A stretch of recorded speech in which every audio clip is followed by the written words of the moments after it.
Halo, selamat datang kembali di pembahasan kita.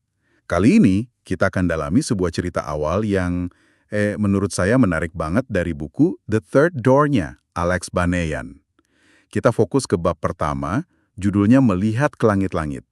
Sumber kita ya rangkuman dari bab itu. Ini cerita soal gimana rasa jenuh, bosen banget pas kuliah, itu bisa jadi awal mula misi hidup yang, wah, luar biasa.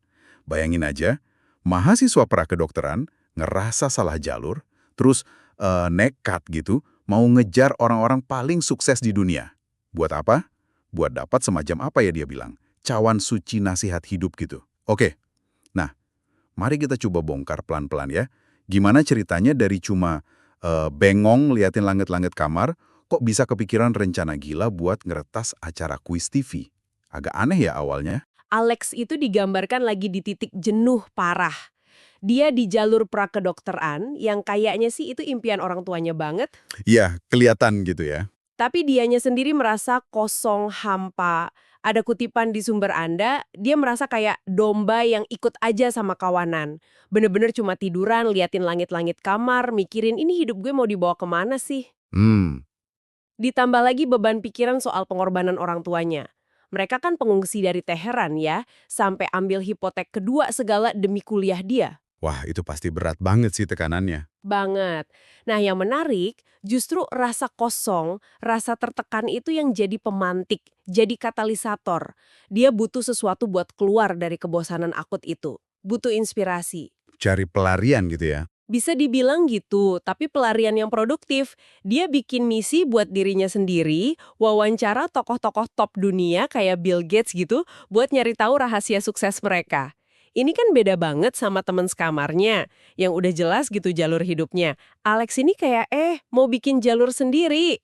Nah, ini dia bagian yang paling menurut saya unik dan gilanya. Buat modalin misi wawancara itu, kan butuh dana ya. Alex punya ide. Apa tuh idenya? Mau ngeretas acara kuis The Price is Right. Hah? Ngeretas gimana maksudnya? Bobol sistem komputernya? Bukan. Lebih ke ngeretas sistem pemilihan pesertanya. Jadi, dia pelajarin banget gimana caranya biar bisa kepilih sama produsernya gitu. Dia sampai rela loh ngorbanin waktu belajar buat ujian akhir semester cuma buat riset ini. Serius? Segitunya ya? Iya. Terus pas hari H audisi, dia tampil super nyentrik. Pakai kemeja merah gonjreng, kacamata neon. Biar kelihatan gitu ya? Banget. Terus tingkahnya juga heboh. Meluk satpam lah, nari sama petugas kebersihan lah. Pokoknya cari perhatian banget. Haha, ada-ada aja ya. Terus berhasil? Nah, itu dia.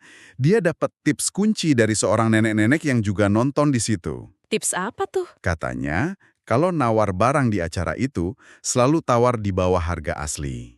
Gitu. Oh, strategi ya. Bukan asal nebak. Iya, jadi ada kalkulasinya juga. Dan ternyata berhasil. Dia menang. Wah, menang apa dia? Menang jacuzzi.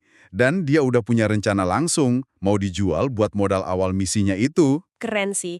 Cara dapetin modalnya benar-benar out of the box. Betul, tapi euforia kemenangan itu nggak bertahan lama. Langsung muncul konflik baru. Konflik apa lagi nih? Ya, konflik sama keluarga. Keputusannya buat pindah dari prakedokteran ke bisnis itu bikin orang tuanya kecewa berat, terutama ibunya. Bisa dimengerti sih. Udah berharap banget anaknya jadi dokter ya. Pasti. Sampai neneknya bikin dia janji pakai sumpah gitu. Pakai ungkapan Persia, Janeman. Yang artinya kayak sumpah demi nyawa. Buat janji bakal nyelesain kuliah S1 dan S2. Waduh, tekanannya jadi makin berat ya. Dari internal, dari keluarga. Iya. Jadi kemenangan di TV itu kayak validasi dari luar. Tapi malah memicu konflik internal yang lebih dalam. Tapi menariknya, di tengah tekanan itu dia malah nemu inspirasi lain. Dia baca buku Delivering Happiness, karya Tony Sieh, pendiri Zappos itu. Oh, buku itu bagus ya?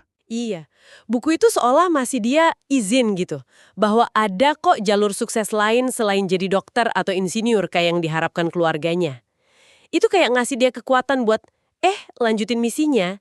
Dia sampai ubah gudang ibunya jadi semacam markas misi. Gudang jadi markas. Kreatif juga. Iya, dari situ dia mulai nesun daftar orang yang mau diwawancara. Ada tim Ferris juga di daftarnya.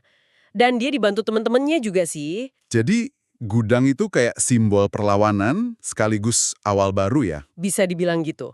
Kalau kita tarik benang merahnya nih, bab pertama ini tuh titik balik yang krusial banget. Ini bukan cuma cerita anak muda galau biasa, tapi ini soal transformasi. Dari bingung total, jadi punya tekad kuat yang lahir dari kondisi terjepit. Dan tekadnya itu diwujudkan dengan cara yang nggak biasa banget. Betul, sekaligus nunjukin gimana dukungan teman sama tantangan dari keluarga, dua-duanya itu ikut ngebentuk langkah awal dia. Ternyata harga buat milih jalan sendiri itu nggak murah ya. Ada resikonya, ada dramanya. Jadi, kalau kita simpulkan apa nih? Intinya buat Anda yang dengerin, dari cuma natap langit-langit karena bosan parah, muncul ide gila buat menang kuis TV, yang ternyata jadi langkah pertama buat sebuah misi besar.